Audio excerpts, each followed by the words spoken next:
Welcome to spectrum IAS academy.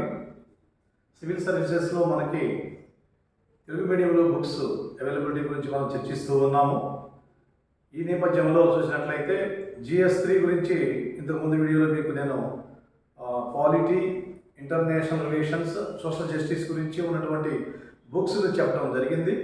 చాలా ముఖ్యమైనటువంటి important అంశం ఏంటంటే గవర్నెన్స్. ఈ గవర్నెన్స్ అనేది మనకి ప్రస్తుతం ప్రజెంట్ ఎక్కువగా కనిపిస్తూ ఉంది. గతంలో మనం చూసినట్లయితే పొలిటికల్ సిస్టమ్ అనేవాడు. అది political system. The political system is different from the governance. Governance వేరు, పొలిటికల్ సిస్టమ్ వేరు. ఈ గవర్నెన్స్కి మనం సబ్జెక్టు నేర్చుకోవాలి అంటే మనం ఏం తెలుసుకోవాలంటే ప్రభుత్వ పాలనా శాస్త్రం మీద అభ్యర్థులకి పట్టు ఉండాలి. దాన్ని మనం ఇంగ్లీష్లో పబ్లిక్ అడ్మినిస్ట్రేషన్ అని చెప్పేసి అంటాం. పొలిటికల్ సైన్సు, పబ్లిక్ అడ్మినిస్ట్రేషను ఈ యొక్క రెండింటిని చదివిన వాళ్ళకి ఇండియన్ కాన్స్టిట్యూషనల్ పొలిటికల్ సిస్టమ్ మీద చాలా విస్తృతమైనటువంటి అవగాహన ఉంటుంది. సో కాబట్టి గవర్నెన్స్ పేపర్ను మనం సమర్థవంతంగా ఇటు మెయిన్స్లో క్వశ్చన్స్కి ఆన్సర్ రాయాలన్నా, ఇటు ప్రిలిమ్స్లో క్వశ్చన్స్కి ఆన్సర్ రాయాలన్నా సమర్థవంతంగా ఎదుర్కోవడానికి పబ్లిక్ అడ్మినిస్ట్రేషన్ యొక్క సబ్జెక్ట్ మనం అధ్యయనం చేయాలి.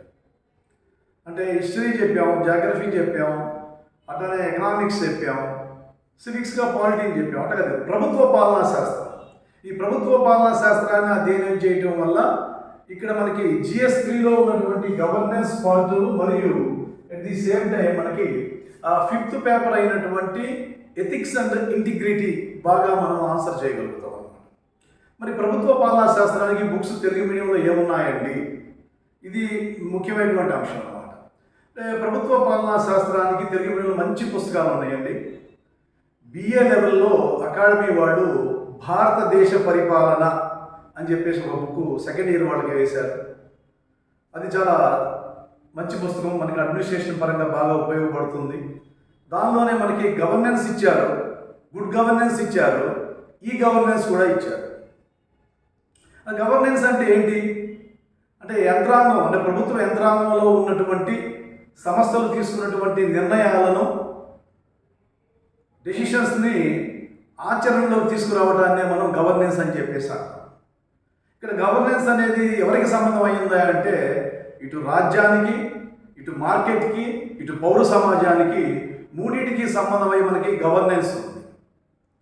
అయితే గవర్నెన్స్ అంటే అడ్మినిస్ట్రేషన్లో ప్రజలకు సత్వర వేగంగా సేవలు అందించడానికి మనం ఉపయోగించేటువంటి మెథడాలజీని మనం ఇక్కడ గవర్నెన్స్ అని చెప్పేసి అంటాం. ఆధునిక రాజ్యాలను చూసినట్లయితే సంక్షేమ రాజ్యాలు, all modern states are welfare states. If you take any country, there are minorities and there are deprived groups. ఆ మైనారిటీస్కి, డిప్రైవ్డ్ గ్రూప్స్కి వాళ్ళకి సమతను పెంపొందించడం కొరకు, అంటే ఈక్విటీని, సమన్యాయాన్ని పెంపొందించడం కొరకు మనకి గవర్నెన్స్ అనేటువంటిది మనకి అవసరమైందన్నమాట. గతంలో రాజ్యాంగం ప్రకారం పాలన జరుగుతూ ఉండేది.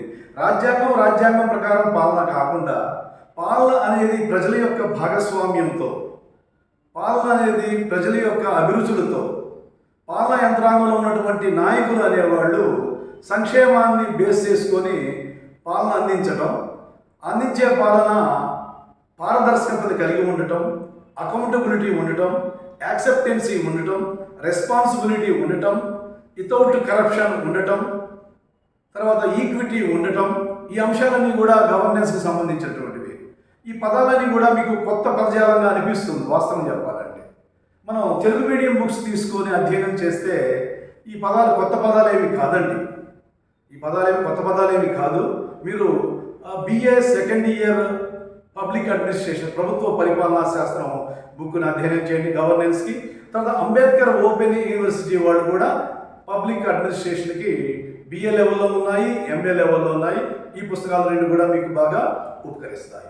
ఇంకా చూసుకున్నట్లయితే మనకి లక్ష్మీకాంత్ ఇటు ఇండియన్ పాలిటీ రాసినట్లే మనకి టాటా మెగ్రా-హిల్స్ పబ్లికేషన్లో ఏంటంటే గవర్నెన్స్ గురించి ఒక బుక్ను వేయటం జరిగింది. ఆ బుక్ కూడా చాలా అద్భుతంగా ఉంది. అయితే అది ఇంగ్లీష్ మీడియం, అంటే ఇంగ్లీష్ మీడియంలో చదివి మనం తెలుగులో తర్జుమా చేసుకొని క్వశ్చన్స్కి ఆన్సర్ రాయగలగాలి. సో ఇంకా మనకి దీంతో పాటు పత్రికల్లో గవర్నెన్స్ గురించి వ్యాసాలు వస్తూ ఉంటాయి. ఈ వ్యాసాలన్నింటినీ మనం పొందుపరుచుకొని ఎడ్వర్టైజ్ కట్ చేసుకొని దగ్గర పెట్టుకొని ఈ పాఠ్యాంశాలకి లింక్ చేసుకొని మనం సంగ్రహించుకున్నట్లయితే ఈజీగా ఈ సబ్జెక్ట్ని గ్రాస్ప్ చేయొచ్చండి. ఇప్పుడు ఉన్నటువంటి ఆధునిక పరిపాలన అంతా కూడా ఏంటంటే గవర్నెన్స్తోనే ఉంది. గవర్నెన్స్లో మనకి ఏమేమి ఉంటాయని మనం చూసినట్లయితే మనకి కార్పొరేట్ గవర్నెన్స్ ఉంటుంది, ఇంటర్నేషనల్ గవర్నెన్స్ ఉంటుంది, నేషనల్ గవర్నెన్స్ ఉంటుంది, లోకల్ అడ్మినిస్ట్రేషన్ గవర్నెన్స్ ఉంటుంది. ఇవి రాజ్యము, మార్కెట్ మరియు పౌర సమాజం అంటే పీపుల్ సెంట్రిక్గా, అంటే ప్రజల యొక్క హక్కులు ఏంటి, ప్రజల యొక్క కోరికలు ఏంటి, ప్రజల యొక్క అభిరుచులు ఏంటి, ప్రజలకు మనం ఏమి ఇవ్వాలి, వనరులు మనం ఏ విధంగా వినియోగించుకోవాలి, పర్యావరణం దెబ్బతినకుండా వనరులు వినియోగించుకోవడాన్ని మనం సుపరిపాలన అని చెప్పేసి అంటాం. మనకి చాలా సహజ వనరులు ఉన్నాయి. మనకి ఈ సహజ వనరులను ఎలా ఉపయోగించుకోవాలంటే పర్యావరణం దెబ్బతినకుండా ఆ వనరులు ఉపయోగించుకొని ఆ వనరుల యొక్క ఫలాలు మానవుల యొక్క అభివృద్ధికి తోడ్పడే విధంగా పాలన ఉండాలి. అటువంటి పాలన స్వతంత్ర ప్రతిపత్తి కలిగినటువంటి న్యాయ వ్యవస్థ ఉండాలి. ఇవన్నీ కూడా సుపరిపాలన గవర్నెన్స్కు సంబంధించినటువంటి అంశాలండి.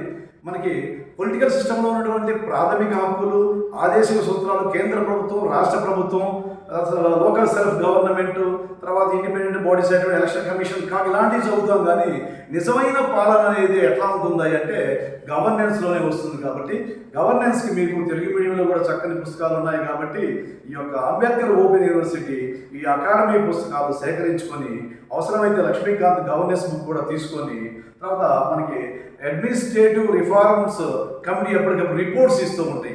ఆ రిపోర్ట్స్ దగ్గర పెట్టుకొని విస్తృతంగా మనం వెబ్సైట్స్ కూడా చూసుకొని సొంత మెటీరియల్ తయారు చేసుకుని అర్థం చేసుకుని ముందుకు పోయినట్లయితే మనకి గవర్నెన్స్ అనేటువంటి ఈ పార్ట్లో మనం GS 3లో ఎక్కువ మార్కులు పొందడానికి, మంచి అవగాహన పొందడానికి మనకి అవకాశం ఉంటుంది. మనం చూస్తున్నాం గ్లోబలైజేషన్లో ఆర్థిక వ్యవస్థ యొక్క పనితీరు మారింది.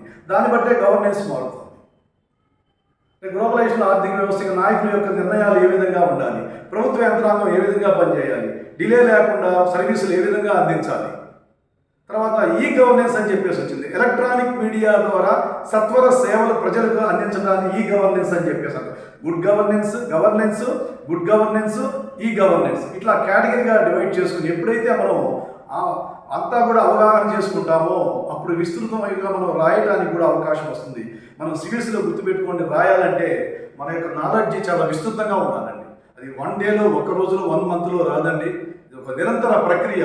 ఈ విధంగా మీరు నేను చెప్పిన పుస్తకాలు సేకరించి పేపర్లో న్యూస్ అన్నింటిని అనుసంధానం చేసుకొని ప్రిపేర్ అయినట్లయితే మంచిగా క్వశ్చన్స్ రాయడానికి, మంచి మార్కులు పొందడానికి అవకాశం ఉంటుంది. Thank you very much.